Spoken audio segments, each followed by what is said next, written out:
আল্লাহর বিশেষ রহমত লাভ। ফজরের নামাজ এমন একটি ইবাদত যার মাধ্যমে বান্দা আল্লাহর বিশেষ রহমত লাভ করে থাকেন। যে ব্যক্তি ফজরের নামাজ আদায় করবে সে আল্লাহর হেফাজতে চলে যাবে। রাসূল আকরাম সাল্লাল্লাহু আলাইহি ওয়াসাল্লাম বলেন, যে ব্যক্তি ফজরের নামাজ আদায় করে সে আল্লাহর জিম্মায় থাকে। সহিহ মুসলিম শরীফে হাদিসটি উল্লেখ আছে।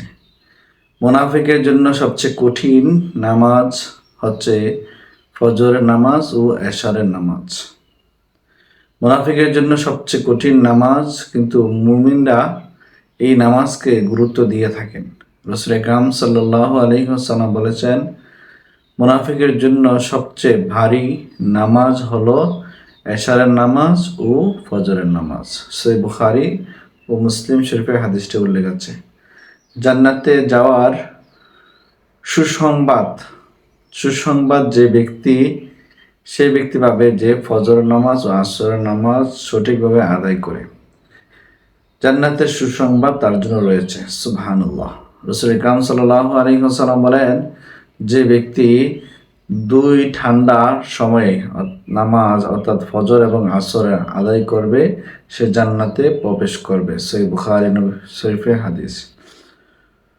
ফেরেশতাদের সাথে সাক্ষাৎ হবে যারা ফজরের নামাজ আদায় করবে। আল্লাহর ফেরেশতারা মানুষের সমাজের উপস্থিত থাকেন এবং আল্লাহর কাছে তার সাক্ষ্য দেন। সুবহানাল্লাহ।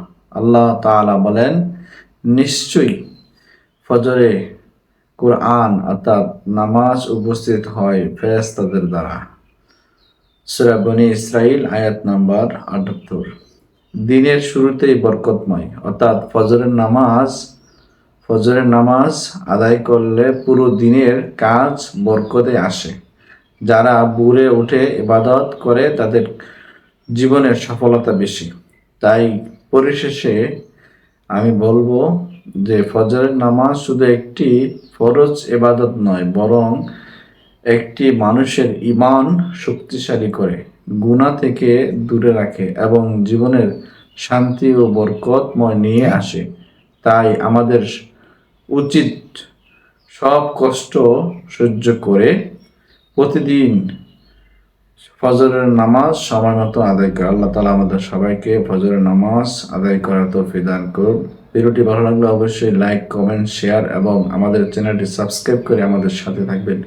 সবাই ভালো থাকুন, সুস্থ থাকুন, তথ্যের সঙ্গে থাকুন, জ্ঞানের সঙ্গে থাকুন, দোয়া ও আমল করতে থাকুন।